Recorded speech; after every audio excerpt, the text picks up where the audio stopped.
Okay, welcome to Python Unit 2, Part 5. This should be probably the last video of this session. This unit here we're going to pick up with Lesson 2.10, Composition.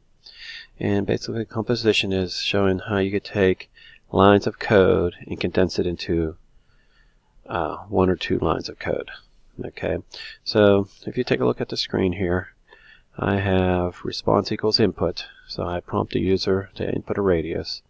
I take the radius, make sure it comes in as a float, a double, and then I go ahead and calculate the radius. That's 3.14159 times r squared. Okay, and then I go ahead and calculate it and put in area, and then I'll put the area. And let's go ahead and run this. Down here it says what is the radius, so it's waiting for me to respond. So I hit 5. And I get 78.53975. Now, how can we condense this, make it smaller? Okay, basically, let's put this on maybe one or two lines of code. Well, Python's very good for that. I could go ahead and keep our float response here, and basically, I could take, instead of putting response, I could take out response. And I can go ahead and put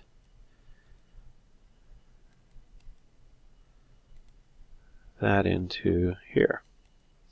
And so basically I took out that one line of code. Okay.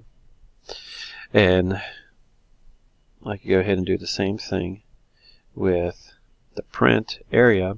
I can substitute this in for area and put that in right here, which eliminates, and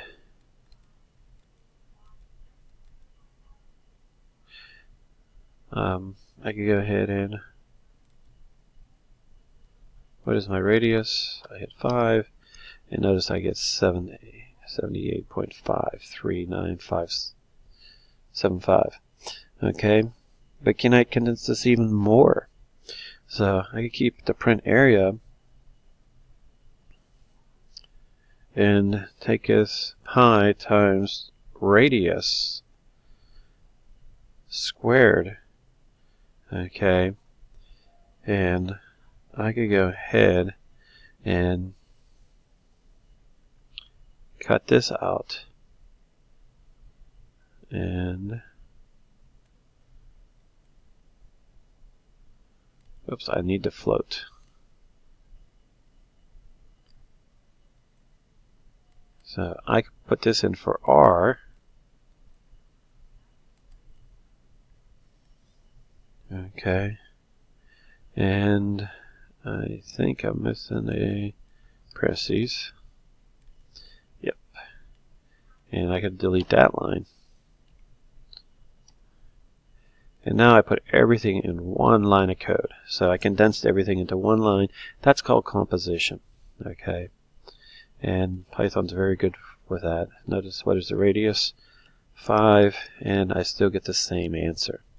Okay, so instead of writing 4 or 5 lines, I put everything on one big line. Okay, I just use less variables, make it compact.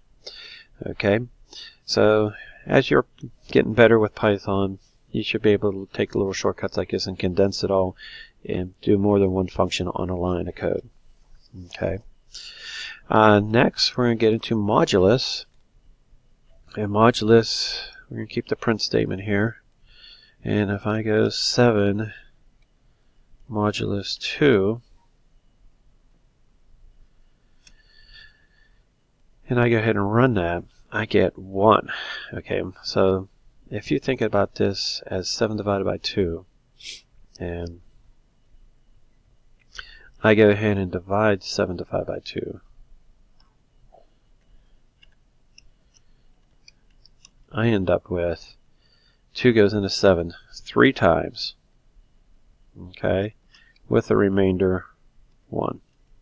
Okay, and notice my answer is 1. So modulus returns the remainder.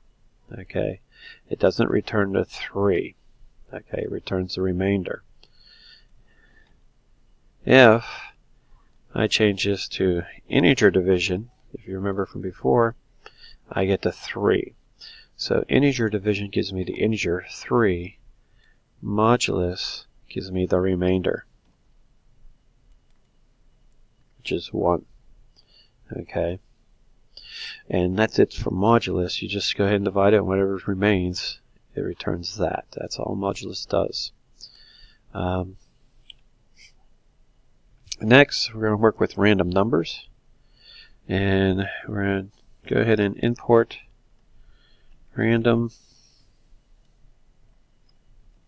import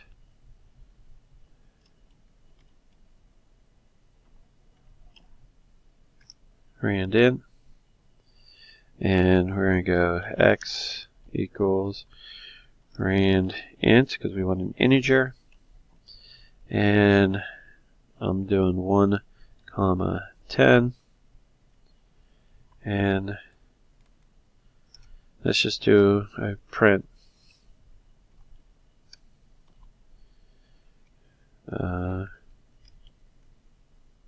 random number equals comma x. Okay, hopefully this works. And notice the random number is 9. Okay, so this returns random numbers between 1 and 10. Okay, this is how we could generate numbers. This allows us to play games, because when you play games you want things to happen randomly, so you can use random numbers. Okay, so first we have to go from random, import randint. So we're going from the random, and we're going to input randint, which allows us to output random integers. And this is our range from 1 to 10. So that means numbers between 1 and 10 will be randomly picked. So remember this, first I just ran it and I got 9. Let's run it again. I got 6 this time. If I run it again, notice I'm not changing anything with the code, I get 4. So this is randomly. So if you're doing a pair of dice, it would be 2 to 12. So it represents you're rolling 2 dice. Your own dice, you might get 3, maybe a 2 and a 1. Okay. This one is an 8. Okay.